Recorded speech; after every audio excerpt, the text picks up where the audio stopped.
Nous sommes de retour sur le plateau de Smartech avec moi Adrien Raoul, Laurence Devillers, Jean-Marc Gauthéreau et John Mears qui ont participé au débat sur le futur du travail. Ils restent avec moi parce que là maintenant on est connecté avec Damien Bancal qui est directeur du pôle cyberintelligence chez 8Brains. Bonjour Damien. Bonjour. Alors vous êtes là pour sonner l'alerte cyber et cette semaine vous allez nous parler d'une alerte qui a justement été donnée par l'ANSSI concernant les ransomware, donc ces rançongiciels. Oui, tout à L'ANSSI nous fait. dit que c'est devenu complètement fou en fait. Ah, c'est complètement fou. D'ailleurs, tous les 15 jours, je viens râler parce qu'encore Ouais. une fois, on se rend compte que les messages lancés de cybersécurité ont un petit retard, hein. Et du coup, ce qui était très intéressant malheureusement cette semaine, c'est de parler de cette alerte de l'ANSSI, l'Agence nationale de sécurité des systèmes d'information, et bien clairement qui vient de dire en haussant vraiment le ton, attention, les attaques par rançongiciel, les ransomware, commencent véritablement à prendre un peu trop d'ampleur. Et du coup, ils ont sorti la semaine dernière un petit fascicule qui s'appelle Attaque par rançongiciel. Tous concernés, comment les anticiper et réagir en cas d'accident. Alors, c'est très intéressant ce document parce que ça montre que le travail de l'ANSSI derrière est vraiment assez fort, hein, et ça pousse, c'est vraiment un très très bon travail, sauf que j'ai l'impression qu'il est un petit peu trop tard. Pourquoi? Parce qu'il n'y a jamais eu autant d'attaques contre les entreprises, bien sûr à l'international, mais aussi nos entreprises, nos propres sociétés. C'est simple, hein, depuis le 1er septembre, à mon niveau, c'est 285 cas d'infiltration d'entreprises par des pirates et leur ransomware. Oui, alors là c'est parce que vous êtes en colère, parce qu'il n'est jamais trop tard pour bien faire, Damien. Ah, mais il n'est jamais trop tard. Rappelez-nous ce qu'on risque en cas d'attaque par ransomware. Alors, on connaissait le ransomware qui s'infiltre et qui chiffre l'intégralité de votre ordinateur et de vos fichiers. Sauf qu'aujourd'hui, il faut arrêter de se voiler la face. Le rançongiciel, une fois qu'il est installé dans la machine, ça veut dire qu'en amont, le pirate informatique a cartographié le système numérique intégral de l'entreprise et surtout, et malheureusement, il a copié tous les fichiers qu'il a pu trouver. Et à partir de cet élément-là, comme on peut le voir dans les captures écran que je vous ai faites cette nuit, eh bien, il diffuse. Il diffuse parce que le ransomware, c'est vous demandez de payer le déchiffrement, mais heureusement, beaucoup de gens lisent l'ANSSI, mais aussi nous écoutent, ont des sauvegardes, permettent d'écraser tout ce genre de petits problèmes. Malheureusement, les pirates aujourd'hui viennent pour un deuxième chantage. Payez-nous si jamais vous ne souhaitez pas qu'on diffuse vos informations. Oui, alors ça effectivement c'est un peu le coup de grâce.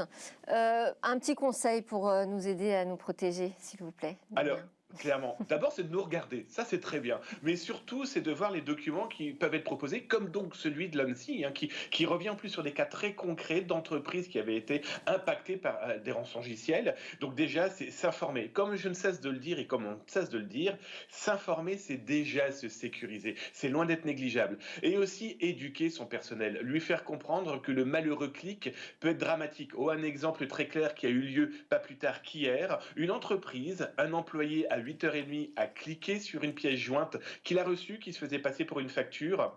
Dans la minute, tout son carnet d'adresses, donc plus de 800 personnes, se sont retrouvées à recevoir le même fichier piégé, et autant dire que c'est exponentiel ensuite. De la petite boule de neige, on se retrouve avec une avalanche très compliquée à contrôler. Alors voilà pourquoi j'ai fait rester mes invités en plateau. Est-ce que vous estimez que vous êtes suffisamment sensibilisés sur ces risques de cybersécurité, enfin pas de cyber-insécurité, je devrais dire, avec le développement massif du télétravail, aujourd'hui, est-ce que vous avez mis en place des stratégies pour protéger vos systèmes d'information? Qui veut répondre? Laurence Devillers et Oui, alors, très rapidement. juste sur les concepts, en fait. Donc, c'est sécurité pour moi et éthique, hein, c'est-à-dire, en fait, comment ces systèmes peuvent piquer des données et en même temps faire passer pour quelqu'un d'autre, hein, qui n'est pas éthique. Ou la rançon, c'est pas seulement ce qu'on vient de voir comme exemple. On peut avoir des tas de malveillance, que ce soit au niveau de l'information qu'on prend ou de finalement la façon dont on va diffuser des informations personnelles sur les gens.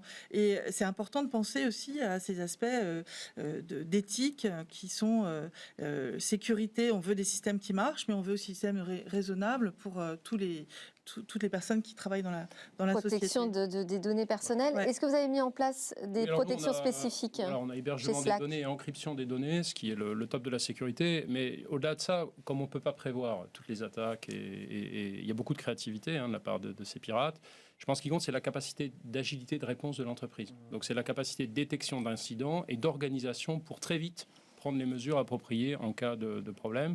Et je pense que les entreprises peuvent être plus efficaces, plus agiles, en s'organisant notamment à travers le digital pour repérer ces incidents plus vite et réagir surtout. John Mears, vous êtes vigilant là depuis que vous êtes passé à 100% télétravail 100%. sur ces attaques? Il y a certains logiciels de vidéoconférence qu'on n'utilise pas, par exemple.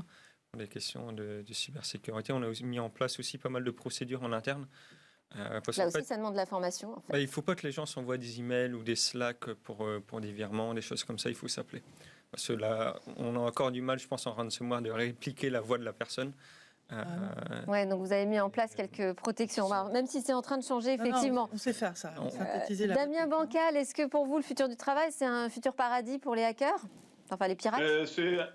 On va dire que pour tout le monde, c'est un futur paradis. Et comme vous pouvez dire les invités, effectivement, éducation, formation, compréhension. L'humain d'abord. Merci beaucoup Damien Bancal de 8Brains pour vos alertes. Merci à tous. C'est presque la fin de cette émission. J'espère que vous aurez apprécié, comme moi, ces sujets de prospective. D'ailleurs, oui, je vous invite aussi à parcourir cet ouvrage sur les robots et nos relations avec eux. Il y a 4 jeunes pousses justement innovantes à suivre dans notre Lab Startup. Et puis moi, je vous dis à demain pour de nouvelles discussions sur la tech.